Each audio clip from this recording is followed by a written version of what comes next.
Welcome, everyone, and happy Thursday. It is noon Eastern time here in the booming metropolis just outside Philadelphia, Pennsylvania, a little town I like to call Ambler, PA. And you know what that means? Thursdays, noon Eastern time in Ambler. It is time for Talent Experience Live, your weekly look at all things talent acquisition, talent management, recruiting, artificial intelligence, and human resources as a whole. I am your host, Devin Foster, and Talent Experience Live is proudly brought to you by the good folks here at Phenom, whose purpose is to help 1 billion find the right work. Of course, we joke that's not a typo. It is the reason why we host this podcast every single week, why we have another fantastic podcast with Cliff Yerkowitz, why we have a slew of wonderful webinars for everyone, why we attend every single HR tech event under the sun, and also why we're hosting a little event coming up in March known as I Am Phenom. All of that works towards our purpose, but it's not the only thing.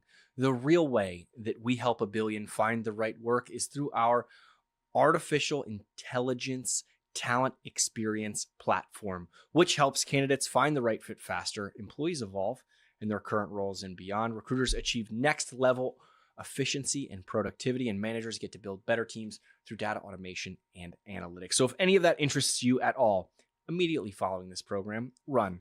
Don't walk to phenom.com. You can learn about any of our products, request a demo if you are so inclined, and then you'll probably get a follow-up email or maybe a banner pop up about I Am Phenom, where you are more than welcome to sign up and use any promo code available. I think right now we're running like an I Am Neighbors one or something. So definitely check it out. We'd love to see you there in March. Whew, that was a mouthful. Now that the bills are paid, let's get into the crux of today's episode. Past 2 weeks, we have talked about level 0 and level 1 of AI and automation within the human resources ecosystem. It pairs very nicely with our AI and automation benchmarks report, which just came out. But first, there was level 0, kind of where a lot of organizations are today. Then was level 1. It was those little bits of automation, whether that be email blasts, signing up for talent communities, and things like that. And now we're going to keep the ball rolling, and we're going to talk about level 2. And I have a fantastic guest with me today. It's the first time joining TXL. I think he's a little bit nervous, so if we could all give him a warm welcome. I'm kidding. He can't hear you. He's not wearing headphones. Without any further hesitation, I'd love to welcome Spencer Fleming to the program. Spencer, how are you?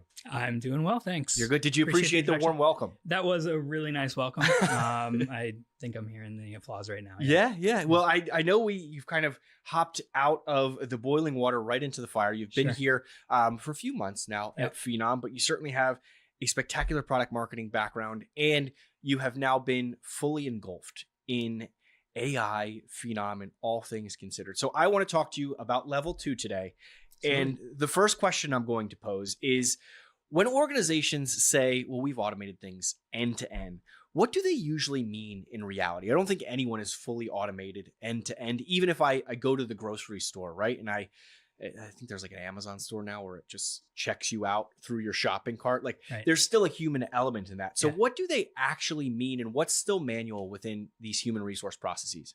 Yeah. So fully automated process end to end, for the most part, means you've automated the happy path. You've automated maybe the most common path.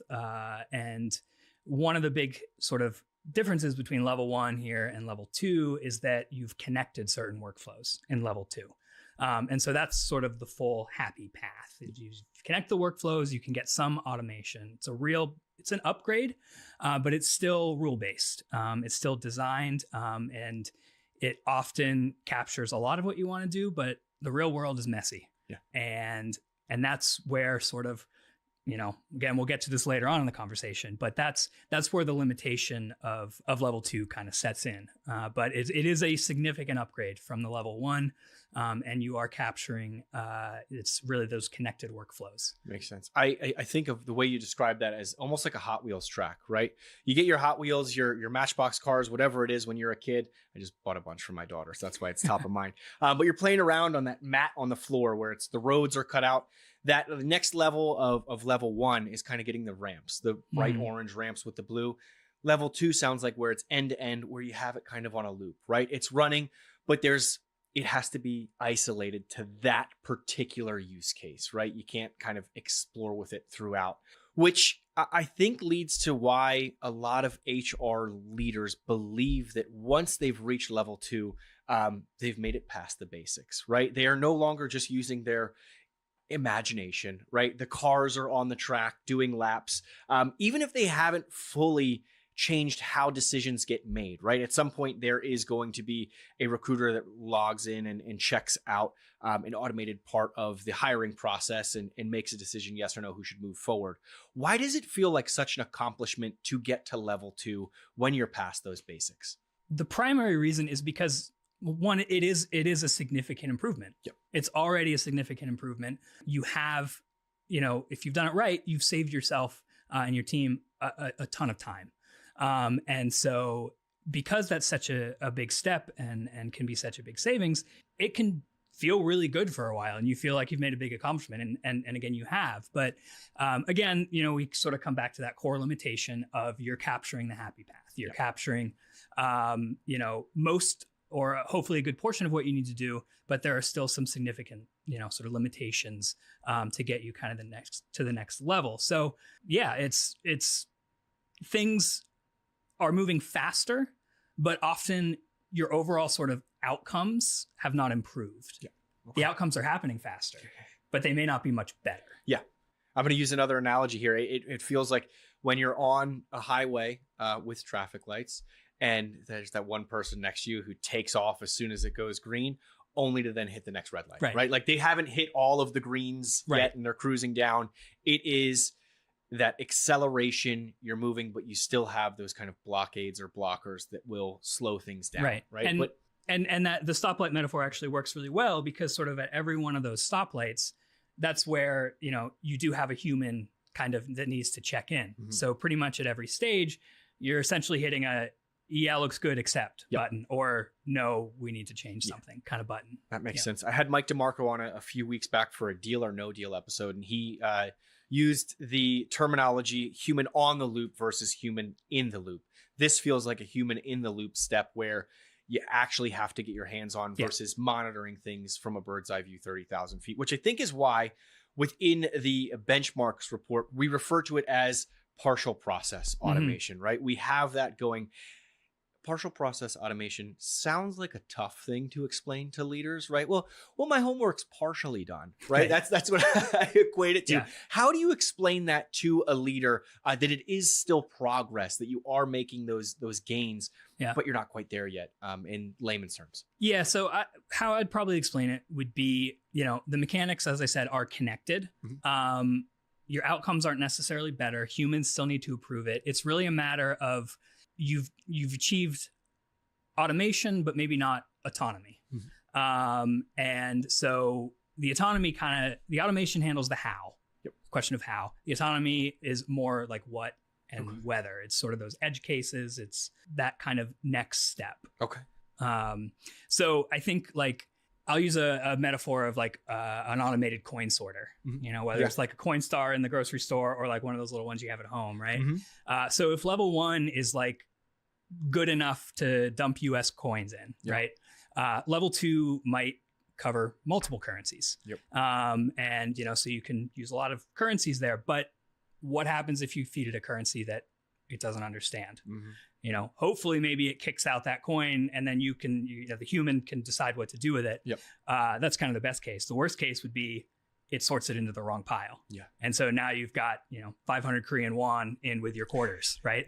And that, level 2 automation, often you can explain in retrospect why an error happened. So you can explain, that 500 won coin is about the same size as a quarter, so it made it through that filter, right? But you're not capturing those things sort of up front.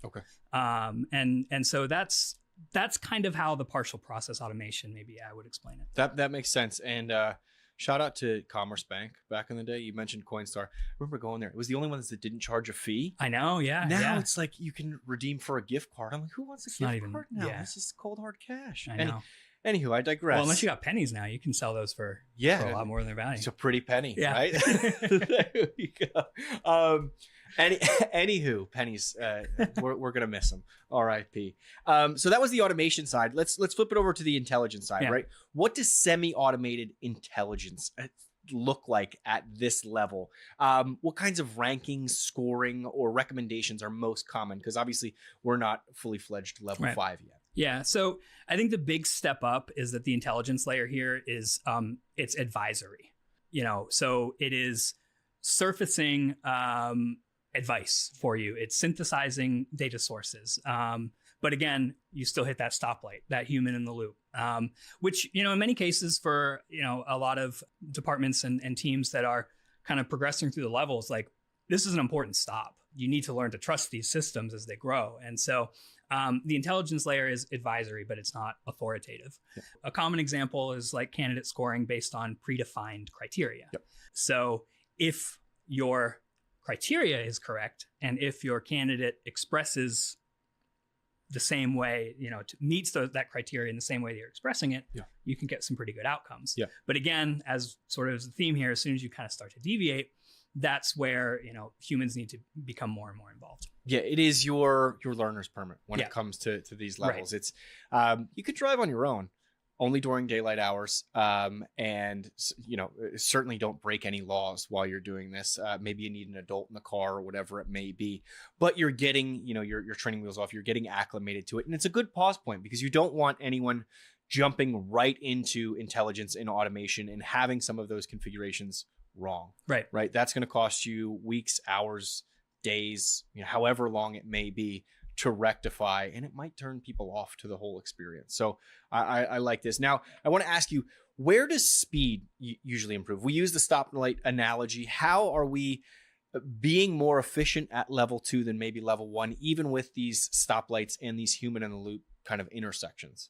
Yeah. So, I think the more, the simpler kind of programmatic type tasks are where you can really gain a lot of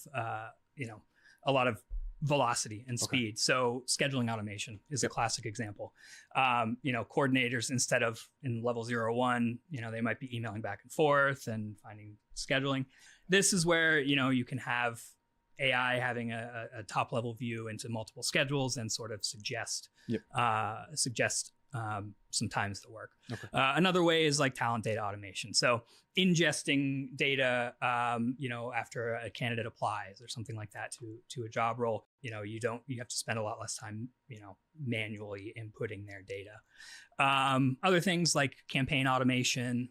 This is, an area where there isn't generally, often a huge step up from level 1, depending on how you've configured things. Okay. Because again, the real value in level 2 is connecting some of these automations. Yep. So when you can connect those things, then that sort of value of the increased speed is compounded. Yeah. Now it's interesting because I know level 2 is often where some blind spots, some bias creeps in. But what you just described was, scheduling. I was a recruiter back in the day, not a good one. But I remember the difficult candidates that, there were to interview. It's like, what do you mean you don't have time? Like, I'm trying to get you a job here. That is automatic bias that comes into play, right? Same thing with resume. If it's not formatted to your liking, if it is on the wrong piece of paper, if you're at a career fair or whatever it is. Also, never judge a candidate by their parchment paper of, I remember the super stiff card stock, and I'm like, just print it on loose leaf, man. What are we, not loose leaf, but you get the idea. Anywho, all of these things were biases that I have. Paul Allen's resume. Yeah, exactly. All of these things were biases that I have, and I'm openly, willing to talk about. What you described, it seems like it would remove bias, but there are still some ways that it can creep up on you and kind of introduce itself at level 2. And what would that be? Your output is only as good as what you've defined what you need for your inputs. Okay. So, if you're feeding in, for example, a candidate scoring algorithm based on your past hiring decisions, if those past hiring decisions have had implicit bias, that bias will then be present in the way you're automating it. Yeah. And so you're just going to be just as biased, but faster. Yeah. Which isn't necessarily an improved outcome overall. Yeah. The speed might be nice, but so I think that's one of the things, and one of the limitations overall, and one of the main problems kind of facing AI models generally now and how they're trained is that, often they're only as good as the data that they're trained on. Yep. And so, they're not necessarily coming up with new and novel approaches. Okay. They're basically kind of giving back to you what you put in. Yep. So again, the real important part here in making sure that you are unbiased is making sure that your process is defined, consistent, auditable, that you can sort of explain why, if you have to explain why a decision was made or how a candidate's score was given, that the criteria that went into that. Yeah, that makes sense. Where it's almost that garbage in, garbage out analogy, right? If we talk about fit score, it's going to go based on historical preferences and not introduce that intelligence into it, where it's like, hey, this person, has an abstract sort of background that looks like it would be a good fit here.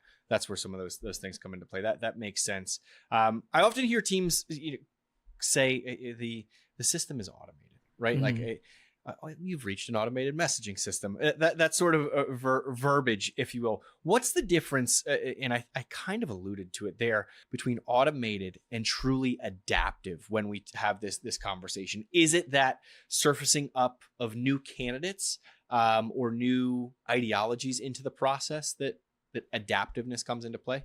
Yeah, I think the adaptive level kind of comes in when the intelligence layer of the system sort of shifts from being a better advisor, where it can recognize, as you've said, sort of maybe candidates with a background that doesn't strictly meet the criteria that you're looking for to fill. Being able to sort of understand, and this gets a lot into sort of like skills intelligence and other things, but kind of understand, the core skills that might be involved in a past role that are transferable to a new role. Yeah. And so that's where you sort of move on from automation and sort of move slightly towards the sort of autonomy idea. What signals should organizations be looking for to kind of recognize if they have automated processes, but actually haven't learned from them? There has to be some sort of red flag that pops up that, that says, hey, this person, Paul Allen, might be coworkers with a serial killer. I'm kidding. I was trying to find a callback and that was not a good one. But what sort of red flags, if you will, should folks look for? So, I mean, first and foremost, like your same problems are repeating. Yep. But again, as we've said a few times, but faster. Yes. So, maybe your time to fill is maybe a little bit improved, but your candidate drop-off rate is just as high. Or you're not retaining talent. You're making the wrong hires. And reporting is another big one where I think a lot of people, and sometimes it's very easy to look at pretty graphs and say, oh, we're doing it. Yep. And the reporting focus is mostly on activity instead of outcomes. And often that's because outcomes are difficult to measure.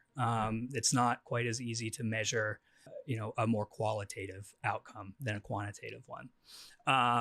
So I think some other signals might be like, if you set up automation a year ago and you haven't changed it, that might be a signal.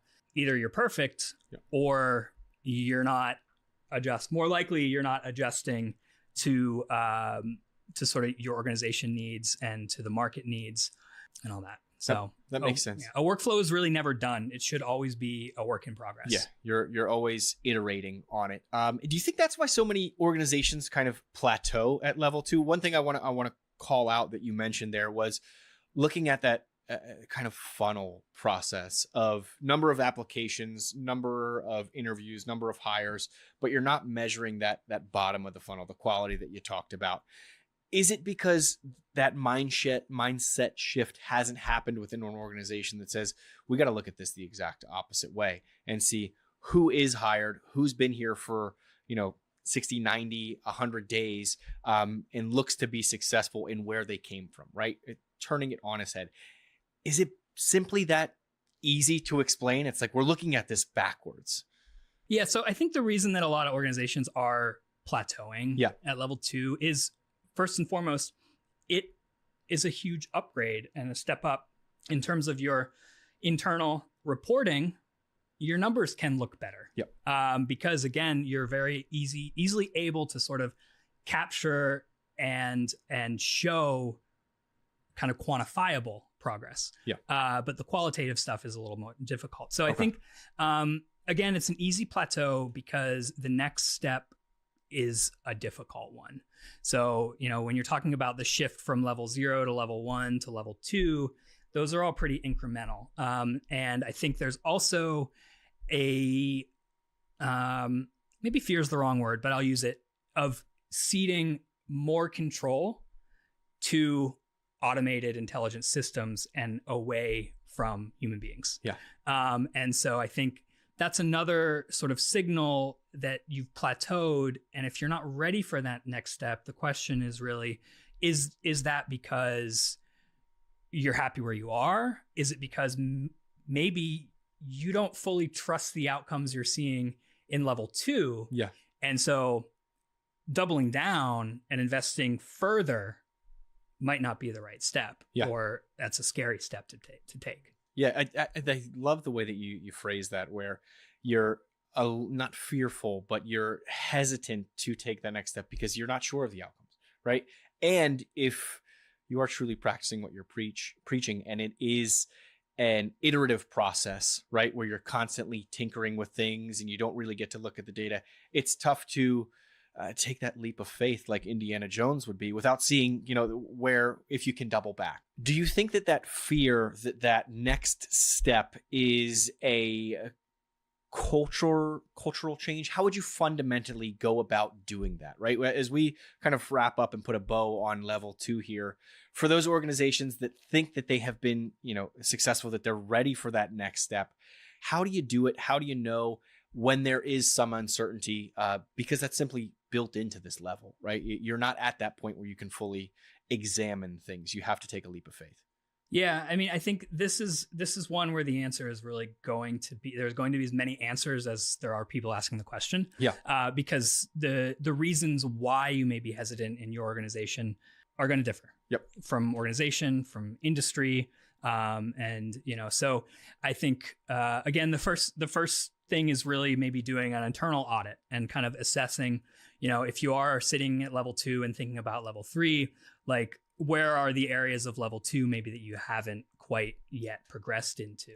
Are you comfortable with AI making some decisions? Yeah. Taking some of that, going again more from a sort of an advisory role to a role that can actually make decisions at certain parts in your process. And this is all spectrum, right? There's not like a clear delineation line between level 2 and level 3. You can take these things kind of one step at a time. A lot of times it's also a shift in like, AI assists me is kind of level 2. Yeah. Whereas level 3, it might be more AI does things and I handle the exceptions. Mm-hmm. I think that's kind of maybe how I'd sum it up. A huge important step for taking from level 2 to level 3 is really getting into skills ontologies and maybe, exploring some approaches to skills-based hiring. Yeah. It's really a matter, it is a leap of faith and a matter of trust in some ways. You can take it in smaller doses, pilot programs. Mm-hmm. There are a lot of approaches, which certainly, our team here can help with and help advise for, but yeah. Of course. In the previous episode, I remember talking with John Deal. We mentioned that moving from level 0 to level 1 was like training for a marathon. Mm-hmm. What you just described to me sounds like you've ran your marathon. Now it's time to see, what you can do at a triathlon. Maybe it's a half triathlon, but you take that self-audit, you look at where you swimmed, you biked, and how you ran, and where you can improve before you take that next step, right? You have to kind of have that base level of physical fitness, if you will, and in this case, artificial intelligence fitness, before you can move on. But you have to do the race first before you can do it. Obviously, learn how to swim first. I'm not, telling people to jump out in the water without swimming. Spencer, this has been fun. I appreciate it. No matter what your colleagues say, you're no American Psycho.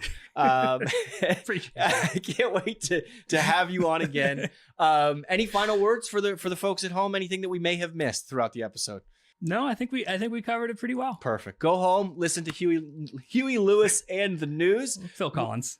Phil I'm Collins. a Phil Collins man myself. Oh, you are? Yeah. Okay. Yeah. All right. I didn't know that. What? No, I'm thinking of the scene. It's the news, right? Am I? Well, he does. I think he also plays Phil Collins album Okay. as well. All right. But Huey Lewis in the News does. We're going to go home and Yeah, watch we're gonna this rewatch it. tonight as well. Really uplifting things for a Thursday evening. I hope everyone has a safe, happy, and healthy weekend. Congratulations to the Seahawks. Nobody wanted to see the Patriots win another Super Bowl. And we will see you next Thursday. Thanks so much. Have a great way.